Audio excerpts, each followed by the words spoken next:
Exercise 7 and 8. Start. I am happy to address you on the occasion of the inauguration of the first ever assembly meeting of the Global Environment Facility.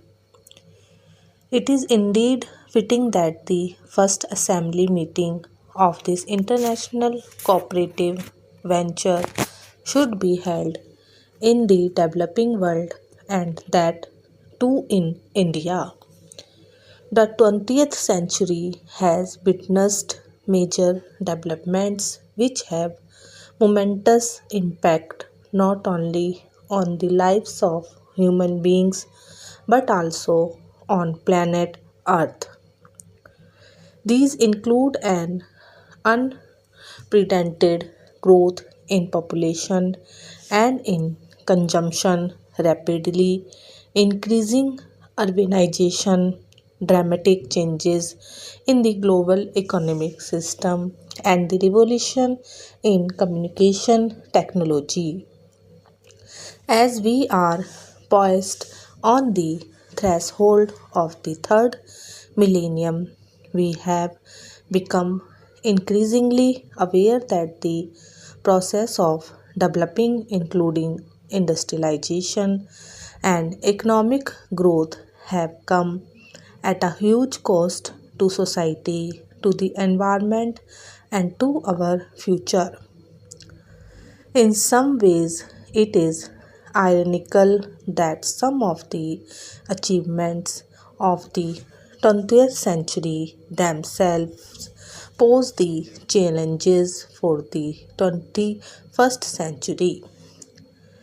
With almost 6 billion people inhabiting this earth and the global GDP approaching $30 trillion, the pace of human and economic activity is putting pressure on global life support systems. We witness the depletion of non renewable natural resources, the continued destruction of life sustaining forests, and illegal international trade in protected species of flora and fauna. There is an ongoing depletion of our planet's biological treasures and the threat of an acceleration in global warming and in the greenhouse effect. In short, there is a rapid globalization of environmental destruction. The environmental impact of human activity is no longer restricted to man made national boundaries. The problems of environmental degradation call for more than scientific and technological solution. They require the re-establishment of environmental ethics and values practiced in traditional societies with economic development based on these issues. India, as one of the traditional societies, has always believed in the integrity and sacredness of nature, with all pervading peace as the ultimate purpose of all existence and activity.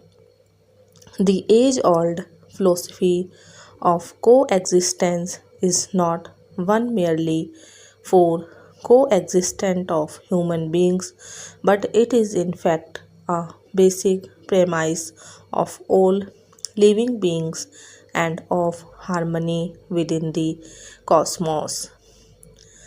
The balance of nature has to be restored even as we have to ensure complementary and coexistence of different life forms between plants and animals and between nature and man.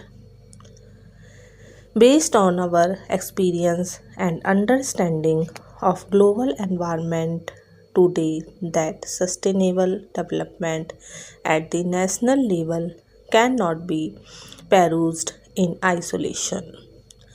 Quality of life of the nations today as also in the future depends to very large extent on the policies and actions that the fellow nations of the world pursue. Against this background, new partnerships have to be established for conservation and sustainable development while ensuring equitable distribution of technology and social advancement. Promoting these partnerships require making the most of the diverse bunch of knowledge, skill, perceptions, and of assets belonging to a wide cross section of nations and societies.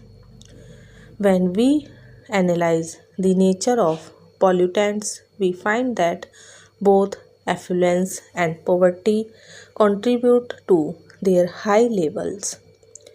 The problems of the industrialized and the developed world stem from their high levels of economic activity and consumption. The degeneration of forests and natural resources in the developing countries, on the other hand, can be attributed largely to the lack of resources and alternative source of energy and income generation. The strategies to tackle these two distinct causes therefore need to be significantly different. In the case of the rich and developed world, the issues can be best handled by laying stringent emission norms limits on pollutants and by enforcing these stringent norms and limitations. However, for the developing and the underdeveloped world, the best approach would be to put into place an incentive structure that would encourage conservation and discourage the scavenging of nature without compromising economic development and rapid elevation of poverty. For the developing countries, we should make concerted efforts to facilitate and promote adapting of environment friendly techniques of production and also undertake far greater measures to discriminate information about ill effects of polluting forces.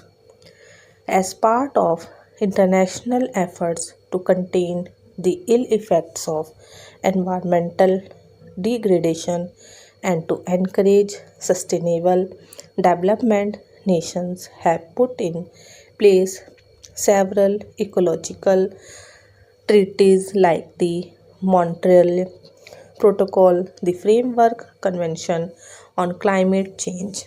Although much attention seems to be focused on climate change, on global warming, and ozone layer, very little is being done to address the environmental problems facing poor societies, whether it be paucity of clean drinking water or poor sanitary conditions.